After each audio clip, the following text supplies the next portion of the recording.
Somewhere out there, an eminent biochemist may cringe if she hears these poems. When I was living in a residential college, I was first placed in an all-female corridor as their resident tutor. I was asked to use the bathroom a floor below on the all-male corridor. Each morning I would hang with the girls who had rooms around me, all early risers, and just listen to their gossip and chatter over breakfast. Yes, I may have fallen a little bit in love with one of them. It somewhat affected our friendship the year after, which was truly a shame. She was still a great muse, though.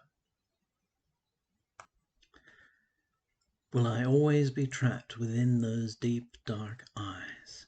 I feel I'll never know the little secrets that you keep, the depth of your true beauty past that thin disguise, but I can dream to hold you closer when I sleep.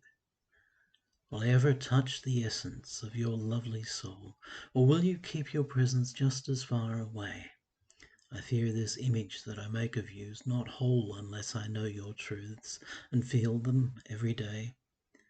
Will I always be unsure of where it is I stand before these penetrating eyes of deep, dark loveliness, or is it only you that I will never understand? Beyond those eyes there'll only be an emptiness. When I'm with you, all individualism dies. Will I always be trapped within your deep, dark eyes? I wonder how you'll take the feelings that I wrote. Too truthful now to look on them as pretty rhymes. They aren't so much of poetry as lover's note, and you'd thought I was kidding all those other times. I wonder if you'll disregard this one as well, or throw the words away and hope they don't return. What will they bring to mind? What story do they tell? Do they draw on the fire that deep within me burns? Perhaps you will ignore me when we meet again, pass off as some mistake the poetry I write, and thereby banish poet, lover, page, and pen, to live on without hope, yet dream on through the night. Perhaps, sweet dreams alive, you will accept the love that I have now professed. Perhaps there is a chance that you will see my true intent. It is enough that you would keep the words, so fostering romance. But I have done my part, the rest is up to you, accepting or rejecting in whate'er you do. The note I wrote last night just might be misconstrued to mean I love you less than I now do. Its lack of tenderness and tact reflect my senses taking flight when I'd assumed you didn't love me anymore. Of course you do. I saw the way you looked at me so winkingly so early in the morning, waiting for me to return your burning passion then as easily and breezily as eyes that cut right through me, as you knew me, and so forming bonds between us brusquely in your fashion, yet lovingly enough that I could feel the blade slice snippets from my heart, but feel no further pain, diminishing emotion with each pass you made, until, trimmed of excess, this love of you remained. Throughout the day I moved away from lust for you towards this love I might have known long memories ago, encased in dust then placed before the light, and it has grown beyond the pot we'd placed it in the other night, beyond all expectation. Really, didn't it? We moved it to a bigger pot where it might fit, and it is of this vessel, love, that I now write. Tonight the light that shines upon the greening leaves seems brighter than the time I wrote the previous, and healthier than any love has cause to be. Reach out those slender tendrils to the love, the light, and grow along the lines on which I write tonight, to fill this potted page and overflow with life.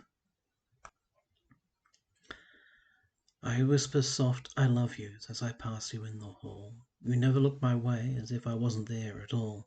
I send you pretty poetry and paste it on your door. You act as if the meaning was something you never saw. I've tried to talk to you sometime and tell you how I feel. You look right through me, pass me by, as if I wasn't real. So I'm left with all these hollow dreams to comfort me each night, while you've got wads of useless words. That's all I'll ever write. I wish that I could tell you how you were my one desire. You'd probably just laugh at me, and pages to your fire. And I'll remain alone in love with one who doesn't care, and you'll remain as beautiful, my distant maiden fair. Sometimes I wish that poetry could shape more than my dreams, or not reflect reality. A pointless wish, it seems. I loved you once. Suffice to say, it wasn't very long ago. I feel you stole my heart away. Perhaps you didn't even know. I lost you then. I never knew just what you meant till you were gone. I guess you missed that heartache too. I always suffer on my own. I miss you now. It's not so bad that I could never face the day. I've lost the love I never had. You never knew me anyway. I'll dream of you. Some years from now you will return to haunt my mind. The greatest love I lost, somehow the only love I left behind. In love through loss, the missing dream will multiply like truth, unseen. I've lied to you in ways in which you'd never know. I've used your inspiration freely on the page and dreamed of you without the nerve to tell you so. I never really felt remorse at any stage. But now my conscience tries to get the best of me before I raise my pen to write another line of silent dedication, secret poetry. I thought it best to tell you of this grand design. Perhaps it's fear that always kept me from the task of telling you just how I felt in truth, in case you laughed at me, and I could never really ask how it would feel to be my muse right to your face. I don't suppose you've ever faced someone before and known they had an image of you that they keep unto themselves, and that they'll reflect on evermore, to write of in the day, to dream of when they sleep. That fear of mine could easily be passed to you. From there's nowhere else that either fear could go. You'd think that I would always be there watching you, and I would wish that I had never told you so.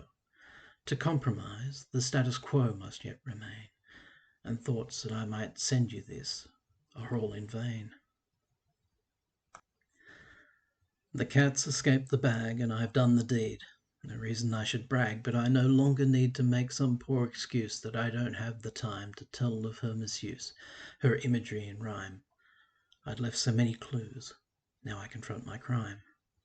I can't say it turned out exactly as I'd planned. She'd left me with no doubt. She didn't understand my form of poetry, the path of my disgrace, the way she couldn't see the love I wouldn't chase, the way she looked right through while I stared into her face. Perhaps there's something there for me to carry on and write of what I care for, that the hope is gone. A little while, then cease this pointless poetry, lay page and pen at ease, forget her imagery, and leave her thoughts in peace, for they are not of me. So much for taking chances. Truths should not be told of secret held romances. Fate detests the bold. Two hearts deny that you and I could ever be much more than what we are. I spend my time in lovesick rhyme and hopeless wishing on a distant star. Admire the view, the sight of you, and dream that I could hold you from afar. And all the while, behind that smile, I doubt if you'd concede that I exist.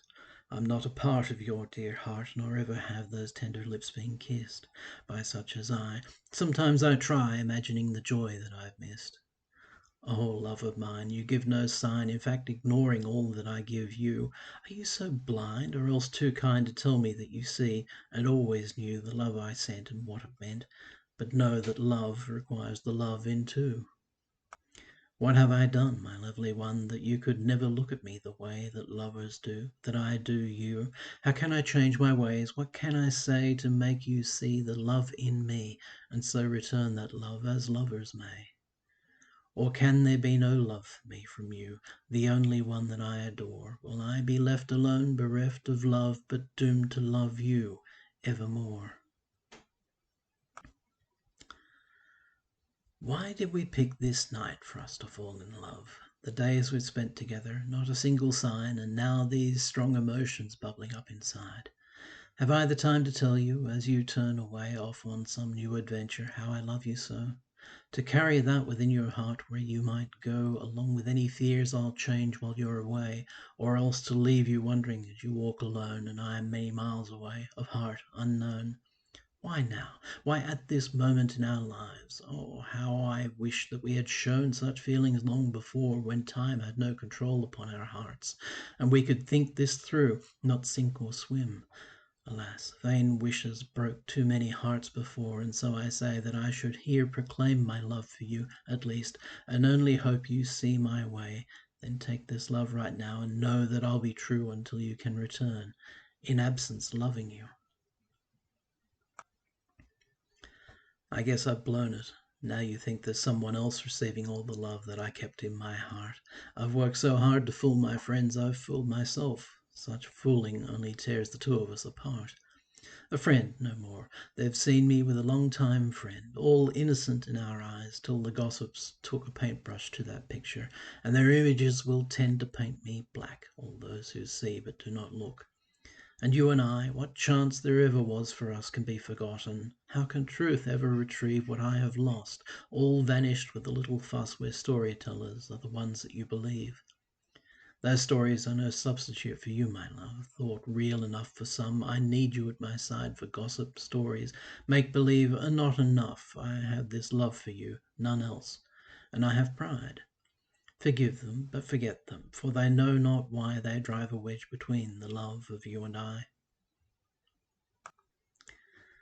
There's too much in "I love you" for my current needs. I feel I hardly know her, so I need to find another line, less definite, that still succeeds in telling her the feelings that I have in mind. I like you. Not enough. I'd like to see you more. Too dull. I'd like to get to know you well. Now, where might I have heard that line before? Let's talk could work, but only time would tell. Ignoring words like etchings, massage, sex, and drink, some compromise can still be found with poetry. Look to the soul, write as I feel, not as I think, and fill the conversation with such imagery. I love your deep brown eyes. You blush so like a rose. You carry beauty well. I'm trapped within your smile. Such phrases may not win her heart, but I suppose they may just set her thinking of me for a while. That's settled. One more point, and I'll have won the game. I'm yet to find the words to even ask her name. Though close enough to touch, too far away to talk, we stare into a vacant screen together, you and I.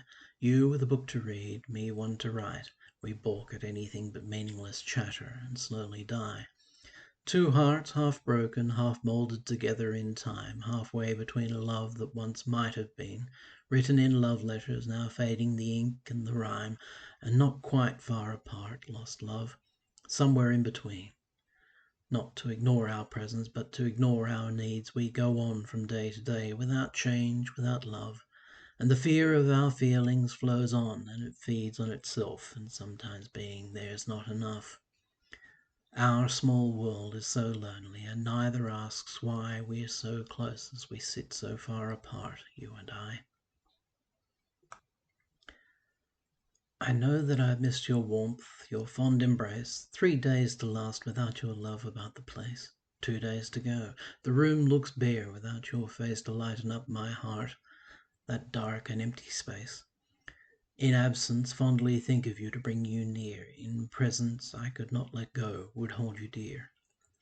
As clocks tick painful moments to your timed return, all dreams are filled with you, the one for whom I yearn. They bring out heartache.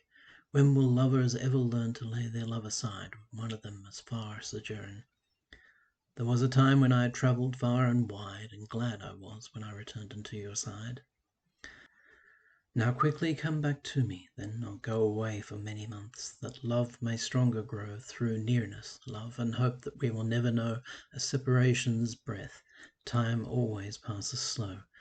If I could hold you now, then all my fears subside much faster than with all these dreamed attempts I've tried. Love of mine, pay these meagre excuses no heed, for the travelling life not a lover's you will lead, and your search for some space far exceeds my heart's need.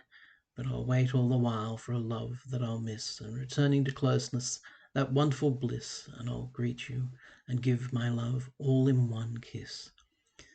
I may overreact, but I promise you this, all the love that I miss will be sent in that kiss. In the end, I almost had a rival for the affections of this young lady, although it was a bit teasing. Um, we had a little competition, another poet and I. I'm not sure if I won. A knave will seek your favour, as would I, if not so old, so grim, or so in love. A challenge he has set me, and I'll try to win your heart if poetry can be enough. a duel of words, and you must be the judge, accepting or rejecting either case.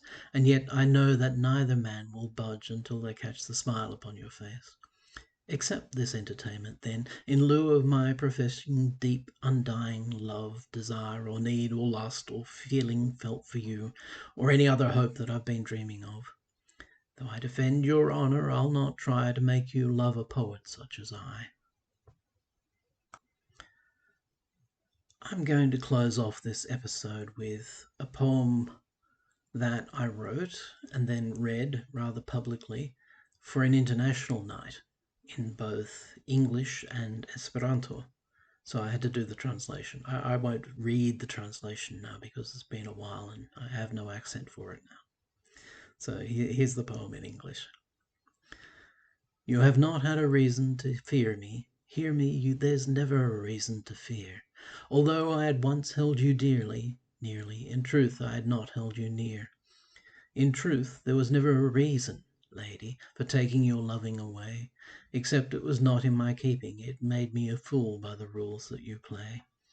But it took you away from my mornings, sadly, and took you away from my thought, and the love that I'd had for you, madly, badly, dispersed with the spell that you'd wrought.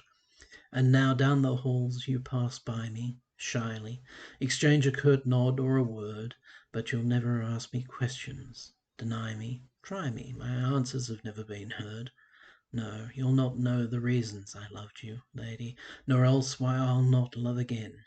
I'll stay silent, the fool that your loss has made me, and think of what love might have been. You still have no reason to fear me. Hear me, although I had once held you dearly, nearly,